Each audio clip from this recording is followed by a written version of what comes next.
안녕하세요. 상견례 날짜까지 다 잡아놓고도 결국은 각자의 길을 가게 된 여자입니다. 카테고리상 연애나 결혼 준비에 해당될 수도 있겠지만 이제는 서로 남이 되어버린 터라 어쩌면 맞지 않는 주제일지도 모르겠네요. 그럼에도 이렇게 글을 쓰는 이유는 마음 한구석에 쌓인 이야기와 답답함을 조금이라도 털어놓고 싶어서입니다. 누군가의 조언이나 위로가 절실한 것도 있지만 무엇보다 제 이야기를 객관적으로 정리해 두고 싶었거든요. 제 전 남친 이제는 이름을 부르는 것조차 어색하니 편의상 A라고 짧게 표기하겠습니다. 한때는 결혼을 약속했던 사람, 그리고 제 인생의 중요한 부분을 함께 할 거라 믿었던 사람이지만 이제는 단순히 한 글자로 남을 사람입니다.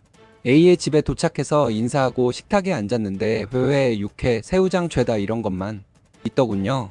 저는 날 것 해산물 아예 못 먹습니다. 해산물은 알러지까지 있는데요.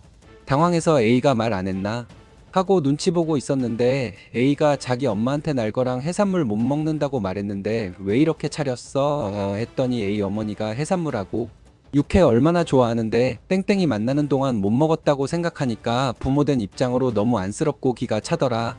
땡땡이도 네 마음 좀 느껴보라고 일부러 차렸다. 이러는 거예요. 저 진짜 너무 황당해서 말이 안 나왔고 아무 말 못하고 가만히 있으니까 어머니가 땡땡아 나는 서로 배려하고 살았으면 좋겠어.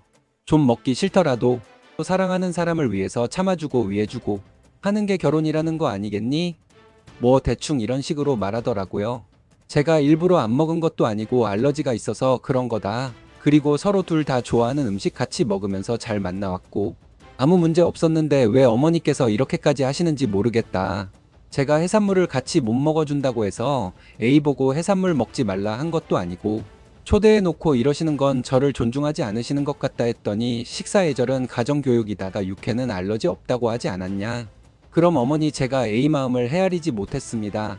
해산물은 알러지가 있으니 육회라도 먹어보겠습니다. 해야 맞는 거지 이렇게 말대꾸하는 거 보니까 가정교육을 어떻게 받았는지 모르겠다 하시더군요. 그래서 저 잘못한 것 없고 사람 초대해놓고 못 먹는 음식?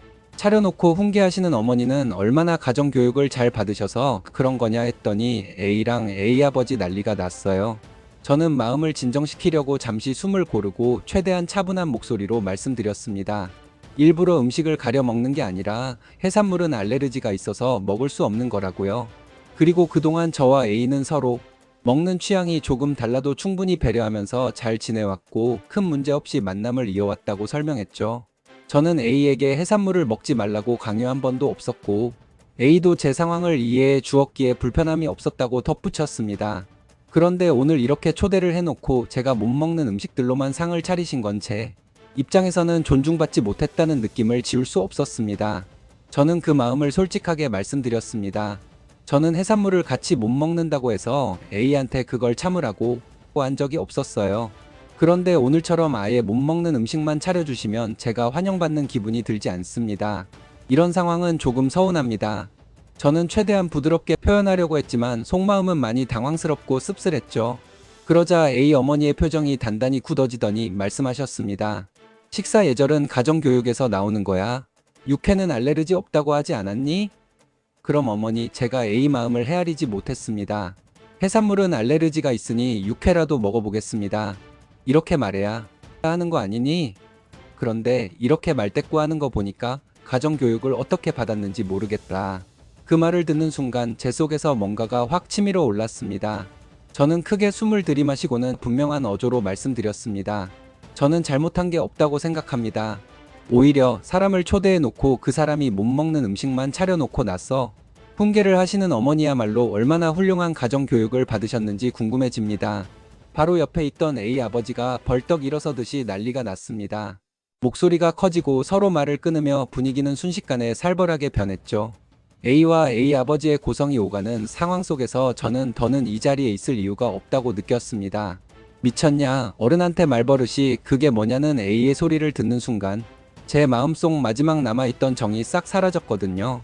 이 결혼은 여기서 끝내겠습니다. 저를 존중하지 않는 사람들과는 평생 인연을 이어갈 수 없습니다. 라고 말하고 자리에서 일어났습니다.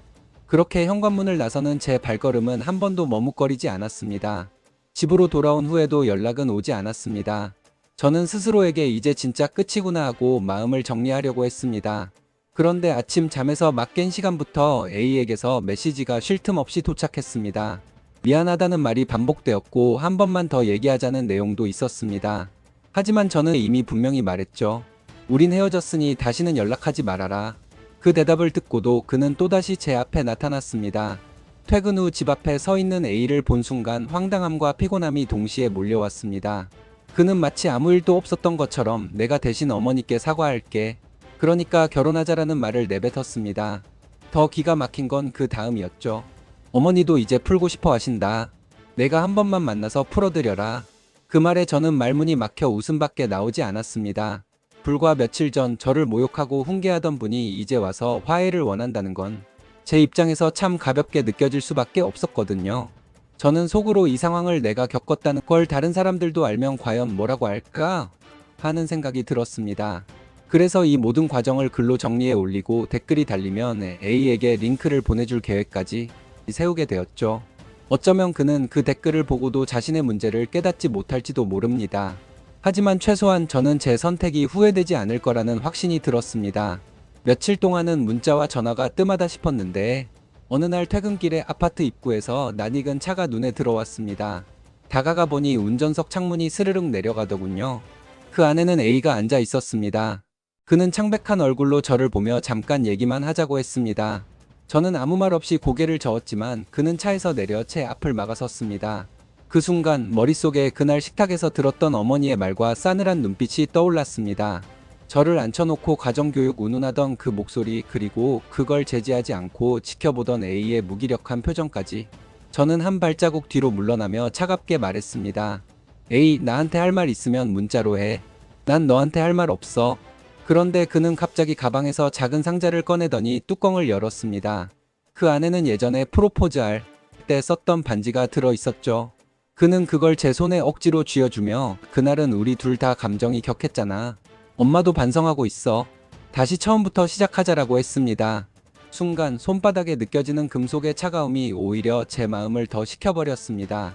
저는 반지를 그의 손에 다시 쥐어주며 짧게 말했습니다. 난 너보다 너네 집 분위기가 더 무서워. 그 안에서 평생 숨 참고 살 자신 없어. 그러자 그의 표정이 굳어졌고 낮게 한숨을 내쉬더군요. 집으로 올라가려는데 뒤에서 그의 목소리가 들렸습니다. 너 후회할 거야. 세상에 완벽한 집안은 없어. 저는 계단을 오르며 대답했습니다. 맞아. 완벽한 집안은 없어. 하지만 최소한 서로를 존중할 줄 아는 집안은 있지. 며칠이 지나고 주말 아침이었습니다. 초인종이 울리길래 택배인 줄 알고 문을 열었는데 그 앞에 서 있는 건 A 어머니였습니다. 손에는 과일 상자와 떡이 들려 있었고 얼굴에는 억지로 만든 듯한 미소가 걸려 있었죠. 잠깐 얘기 좀 할 수 있을까? 저는 문을 열어둔 채 현관에 서서 대답했습니다. 무슨 얘기든 여기서 하시죠. A 어머니는 과일 상자를 제 발치에 내려놓으며 말을 이어갔습니다. 그날은 내가 조금 과했어. 하지만 너도 어른을 대하는 말투가 참 그렇더라. 우리 아들 너랑 결혼하겠다고 고집하는데 솔직히 난 아직도 내 성격이 걸려. 순간 제 속에서 뭔가가 끌어올랐습니다. 어머니, 저는 성격이 문제가 아니라 제 입장을 존중받지 못한 게 문제였습니다. 알레르기가 있다는 걸 아셨으면서 일부러 그런 식탁을 차린 건 제게 배려가 아니었죠. 그녀는 짧게 코웃음을 치며 제 말을 끊었습니다.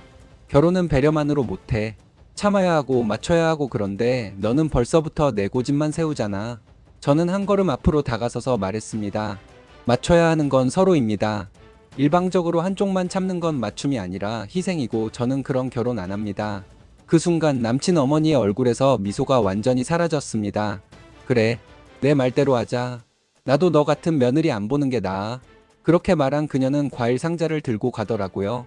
그날 이후로 며칠간은 아무 일도 없었습니다. 저는 이제 끝났구나 하고 마음을 내려놓고 있었죠.